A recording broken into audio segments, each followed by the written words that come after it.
اور آج میں آپ کے ساتھ ایک بہت ہی زبردست اور تھاٹ پرووکنگ ٹیڈ ٹاک ویڈیو کا ریویو شیئر کرنا چاہ رہا ہوں جس سے لائک آلموسٹ میری سوچ بدل دی سلیپنگ کے بارے میں، سونے کے بارے میں. اور اس کا ٹاپک تھا secrets to getting better sleep two night,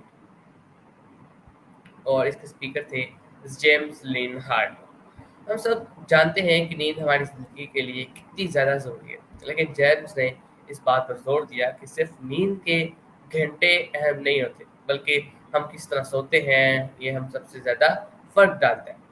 اتنا جانتے ہیں کہ یہ ٹاک ہمیں کیا سکھاتی ہے اور ہم اپنے نیند کو آج رات ہی کیسے بہتر بنا سکتے ہیں. فرسٹ آف آل تو جیمز لین ہارٹڈ کا بنیادی پیغام یہ ہے کہ نیند کا انداز، پوسچر سب کچھ بدل دیتا ہے. اگر آپ کی ریڑھ کی ہڈی اور جوڑ صحیح سیدھے میں نہیں ہے تو چاہے آپ 8 گھنٹے سوئیں پھر بھی آپ تھکن، درد یا اکڑن کے ساتھ ساتھ اٹھ سکتے ہیں. اب سوال یہ ہے کہ صحیح سونے کا انداز کیا ہے. جیمز کے مطابق سب سے اہم چیز اسپائن کو نیوٹرل پوزیشن میں رکھنا ہے، یعنی جسم کے مختلف حصے، گردن، کمر، کولے سب ایک لائن میں اور آرام دہ حالت میں ہو، بغیر کسی دباؤ کے. اگر آپ کروٹ لے کر سوتے ہیں تو گھٹنوں کو ہلکا سا موڑیں اور ان کے درمیان ایک تکیہ رکھیں. اس سے کولہے اور کمر کی سیدھ برقرار رہتی ہے. اگر آپ کمر کے بل سوتے ہیں تو گھٹنوں کے نیچے ایک چھوٹا تکیہ رکھیں تاکہ کمر کا نچلا حصہ زیادہ نہ جھکے. دوسری طرف پیٹ کا بل سونا بالکل درست نہیں ہے. یہ گردن کو موڑ دیتا ہے، ریڑھ کی ہڈی کو سیدھا حالت سے نکال دیتا ہے، پٹھوں پر دباؤ ڈالتا ہے. وقت کے ساتھ ساتھ یہ کمر درد، گردن کے مسائل اور خراب نیند کا باعث بنتا ہے. تو جیمز اس بات پر بھی زور دیتے ہیں کہ صرف انداز نہیں بلکہ تکیہ اور گدے کا انتخاب بھی بہت اہم ہے.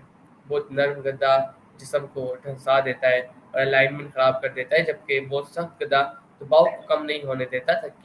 تکیہ ایسا ہونا چاہیے جو آپ کی گردن اور ریڑھ کی ہڈی کو سپورٹ دے، نہ کہ مزید بگاڑ پیدا کرے. جیمز نے اپنی تحقیق میں خاص مواد کا ذکر بھی کیا جو کلینکل طور پر ثابت شدہ ہے کہ یہ گردن کے درد اور نیند کے معیار میں بہتری لاتا ہے.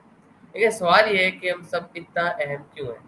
کیونکہ جب آپ صحیح انداز میں سوتے ہیں تو آپ صبح درد اور اکڑن کے بجائے تازگی اور توانائی کے ساتھ اٹھتے ہیں. دن بھر کا موڈ بہتر رہتا ہے اور ذہنی کارکردگی بڑھتی ہے. اور جن لوگوں کو پہلے سے کمر یا پٹھوں کا مسائل ہے، ان کے لیے عادتیں زندگی بدل دینے والی ثابت ہو سکتی ہیں. تو اصل نتیجہ یہ ہے کہ نیند کو بہتر بنانا ہمیشہ زیادہ سونے سے ممکن نہیں ہوتا، بلکہ سمجھداری سے سونے سے ہوتا ہے. اور آج رات سے ہی آپ چھوٹے مگر طاقتور اقدامات لے سکتے ہیں.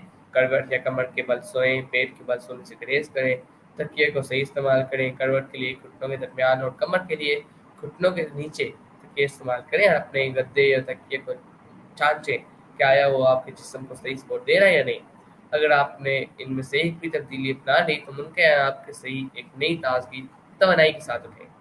تو شکریہ کہ آپ نے میرے ریویو کو سنا. یہ تھی جیمز لین ہیڈ ٹاک کی TEDx talk, secrets to getting better sleep tonight.